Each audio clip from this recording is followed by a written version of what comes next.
Hello everyone. तो लो जी आ गया खेसारी लाल यादव जी और सुप्रिया सिंह का एक बहुत ही बेहतरीन सैड देवी गीत जो कि फुल वीडियो सॉन्ग में रिलीज हो चुका है। और इस गाने को लिखे हैं न्यू नागेंद्र यादव जी और इसमें म्यूजिक दिए हैं आर्या शर्मा जी।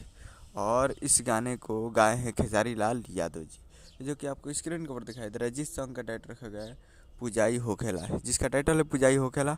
और वीडियो में है खेसारी लाल यादव जी और सुप्रिया सिंह जी, फिट में है सुप्रिया सिंह जी। और ये बहुत ही बेहतरीन सॉन्ग है और जब सुनिएगा तो मज़ा आएगा। घर के माई के पिटाई होखेला और बाहर वाली माई के पुजाई होखेला, कुछ ऐसे गाना है। बहुत ही बेहतरीन सैड सॉन्ग है। तो आप लोग अभी तक इस गाने को नहीं देखे हैं तो आप लोग जाइए और जाकर इस गाने को सुनिए और प्यार दीजिए। काफ़ी बेहतरीन और तगड़ा गाना है, बहुत ही बेहतरीन देवी गीत है, दिल को छू गया है गाना।